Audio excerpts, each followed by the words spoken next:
చేసినామో song చాలా బాగుంది. నీతేట్ గారు కూడా చాలా బాగా చేశారు సాంగ్. ఈ యూత్కి కావాల్సిన ఏదైతే ఉందో ఆ ఐటమ్ ఈ సాంగ్లో ఉంది. చాలా బాగుంది సాంగ్. టైటిల్ చాలా బాగా ఉంది. వజ్రాలు కావాలని ఆయన సినిమా అనుకుంటూ వెళ్ళే జనాలు ప్రొడ్యూసర్కి వజ్రాల రూపంలో డబ్బులు రావాలని కోరుకుంటా ఉన్నాను. ఈ సినిమాకి నా ఎక్స్పీరియన్స్గా చెప్పాలంటే బేసిక్లీ ఆమె కీపర్ ప్లేయర్. ఈ ఫీల్డ్లో ఒక 15 ఇయర్స్గా ఎక్స్పీరియన్స్ ఉంది. అలాగే ఈ పాటలన్నీ నాకు రాధాకృష్ణ గారు నాకు కొంచెం సపోర్ట్ చేశారు. నాకు ఇలాంటి సాంగ్ కావాలని చెప్పారు. ప్రొడ్యూసర్ గారు సూపర్గా నాకు ఏం కావాలంటే హెల్ప్ చేశారు. And I'm very happy. ఈ తొందరగా వర్క్ ఫాస్ట్గా జరిగింది. వెరీ సింపుల్గా కంపోజింగ్ ఈజీగా అయిపోయింది నాకు. And thank you for Radhakrishna గారు అండ్ మా ప్రొడ్యూసర్. వజ్రాలు కావాలని ఆయన సాంగ్స్ విన్నాను, చాలా బాగున్నాయి. ఇంత బాగుండడానికి కారణం డైరెక్టర్ కాన్సెప్ట్ అవుతే జాన్ ముఖ్యంగా చాలా కారణం. ఎందుకంటే జాన్ నాకు 10 సంవత్సరాలుగా పరిచయం. నా సినిమాకి కూడా ఆయన కీబోర్డ్ కూడా చేశారు 10 సంవత్సరాల క్రితం. ఆయన కూడా మ్యూజిక్ డైరెక్టర్గా నా సినిమాకి చేసేది ఉండే, బట్ ఆ టైంలో ఎందుకో సెట్ కాలేదు. మంచి టెక్నీషియన్. అంటే ఇంతకుముందు వింటూ ఉంటే కూడా రిథమ్ కానీ అది కానీ అంటే జోస్ వస్తుంది ఆ సాంగ్లో. ప్రతి దాంట్లో జోస్, మెలోడీలో కూడా జోస్ ఇచ్చాం. అంటే మెలోడీలో జోస్ ఉండదు, చాలా వరకు సాఫ్ట్ ఉంటుంది, బట్ మెలోడీలో కూడా జోస్ ఇచ్చావు జాన్. రియల్గా నువ్వు మంచి మ్యూజిక్ డైరెక్టర్ అవుతావు. ఎందుకంటే నేను 12-13 సంవత్సరాలుగా అబ్జర్వ్ చేస్తున్నా. అంటే ఒక డిసిప్లిన్ ఉన్న టెక్నీషియన్. అది నీకు కాంబినేషన్ రాధాకృష్ణ ఉండడం, మరి సినిమా నీకు మంచి పేరు వస్తుంది. ఎందుకంటే సాంగ్స్ విన్నాను చాలా అంటే దాని తగ్గట్టుగా వజ్రాలు సినిమా వజ్రాలంటే వజ్రాల్లాగా తీశాడు. ఇప్పుడు నడుస్తుంది టోటల్గా మోడీ ఫీవర్ నడుస్తుంది భారతదేశంలో. ఆ మోడీ ఫీవర్లో వజ్రాలు తీసుకొచ్చాడు. మొన్నటిదాకా బంగారం నడిచింది, ఇంకా వజ్రాల మీద వాళ్ళకి దృష్టి రాలేదు. ఇప్పుడు ఈ సినిమా ద్వారా వజ్రాలు కూడా ఎన్ని ఉండాలని దృష్టి వస్తుందో ఏంటో తెలియదు. ఎందుకంటే బంగారం 500 గ్రాములు ఉండాలని వచ్చింది, మరి వజ్రాలు ఎన్ని ఉండాలని అయితే రాలేదు ఇప్పటిదాకా. ఎంటర్టైన్మెంట్స్ ఈ సంస్థ స్థాపించింది కొత్త వాళ్ళకి అవకాశం ఇవ్వాలని ఈ సంస్థ స్థాపించాను. మొట్టమొదటి ప్రయత్నంగా నేను వజ్రాలు కావాలని ఆయన అనే మూవీ స్టార్ట్ చేశాం. ఈ ప్రయత్నంలో మొదట ఒక స్టోరీ రాసుకున్నాను. ఆ స్టోరీకి డైరెక్టర్ తీసుకోవాలని ఆలోచిస్తుంటే చాలామంది నన్ను కలిశారు. చాలామంది కలిసి మాకు స్టూడియో విఎఫ్ఎక్స్ స్టూడియో ఉంది.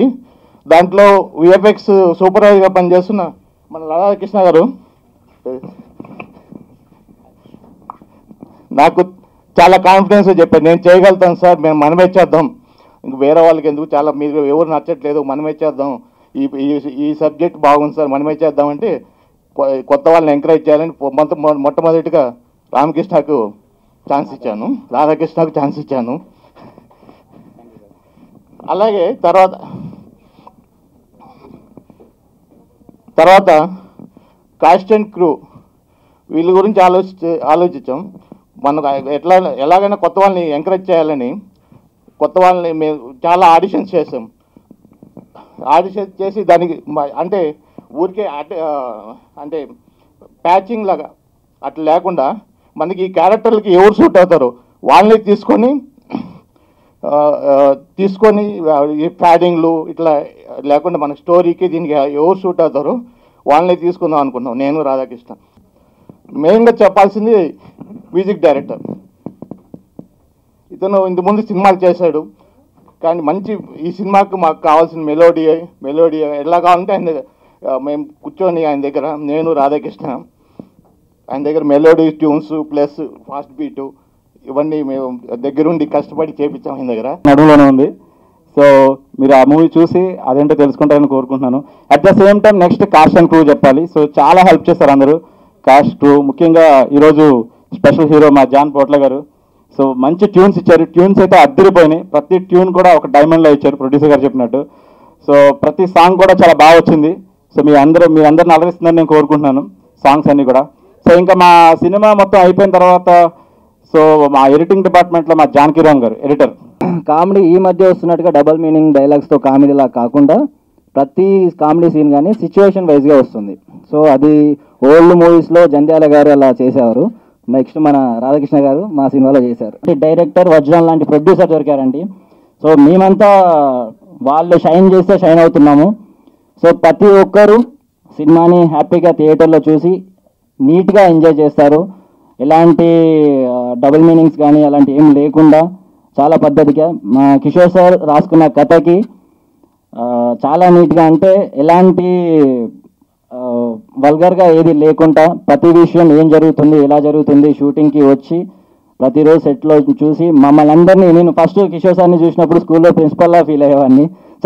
చాలా టెన్షన్గా ఫీల్ అయ్యేవాడిని. సార్ వచ్చి 2-3 డేస్ సెట్స్కి వచ్చేంతవరకు చాలా ఇబ్బందిగా, అంటే సార్తో మాట్లాడాలన్నా వచ్చి సార్ వచ్చి సైలెంట్గా పక్కన కూర్చొని ప్రేమ్ అనేవాడు. నాకే నా క్యారెక్టర్ నేమ్ అనమాట అది. సో నాకు అంత నేమ్ ఉంటుంది కానీ నాకు ఆ పవర్కి ఇంకా నేమ్తో పిలవడం కానీ ఏది జరగలేదు. సో నేను పెద్దగా ఆలోచించకుండా ఏదో చూసి స్క్రిప్ట్ అయ్యి చూస్తుండేవాడిని. మళ్ళీ సైలెంట్గా ప్రేమ్ అనేవాడు. అనగానే ఏంటో నువ్వు ప్రేమ అని ఎన్నిసార్లు పిలవాలి, అనిలని పిలిస్తేనే పలుకుతావా అని చెప్పి చాలా జోవల్గా ఉండేవారు. సో అలా ఉండడం వల్లే నాకు యాక్టింగ్ చేయడం చాలా ఈజీ అయిపోయింది. సో నా కో ఆర్టిస్టులు నా పక్కన ప్రతి ఒక్కరు ఒక టీం వర్క్లా ఉండి చాలా సపోర్ట్ ఇచ్చారు. ప్రతి సీన్కి ముందు మేము మాట్లాడుతూ మేము అన్నీ షేర్ చేసుకున్నాం. ఇలా చేద్దాం శివ, ఇలా అశ్విని ఇలా చేద్దాం, నిఖిత ఇలా చేద్దాం అని చెప్పి అన్నీ మేము మాట్లాడుకుంటూ చేసేవాళ్ళం అండి. అదంతా నాకు చాలా మెమొరబుల్గా జరిగిన అన్ని డేస్ షూటింగ్ జరిగిన రోజులు చాలా ఎంజాయ్ చేశాము. డైరెక్టర్ ప్రొడ్యూసర్ గురించి చెప్పాలంటే సీరియస్గా చెప్తున్నాను, కళలు కూడా అనుకోలేదు మూవీ రేపు షూటింగ్ ఉంది అన్న కూడా నేను నమ్మలేదు. రేపు అయినప్పుడు చూద్దాం. ఎందుకంటే చాలా మంది చెప్తారు న్యూస్లో పబ్లిసిటీ కోసం కొత్త టాలెంట్ ఎంకరేజ్ చేయాలి, కొత్త వాళ్ళని ఇంట్రొడ్యూస్ చేయాలి అని. బట్ ఎవరు చెప్పేవాళ్ళు చాలా మంది కానీ చేసేవాళ్ళు చాలా తక్కువ మంది. బట్ మా Kishore sir and RK sir నిజంగా అందరూ కొత్త క్యారెక్టర్, అన్ని కొత్త ఫేసెసే, ఎవరికి ఎక్స్పీరియన్స్ లేదు.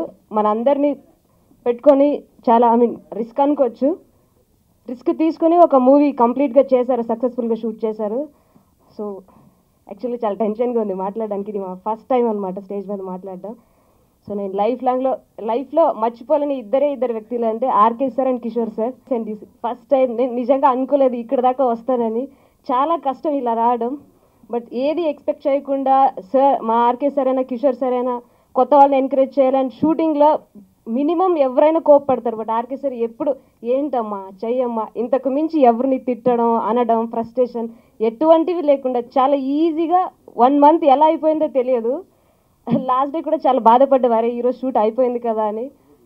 అదే కరెక్ట్గా చెప్పాలంటే ఈ మూవీ వల్ల నాకు హిట్ వస్తుందో ఫ్యూచర్ ఉంటుందో లేదో నేను అది చెప్పలేను, కానీ లైఫ్ లాంగ్ మర్చిపోలేని ఇద్దరు వ్యక్తులు మాత్రం నాకు దొరికారు. దానికైతే నేను చాలా హ్యాపీగా ఉన్నా.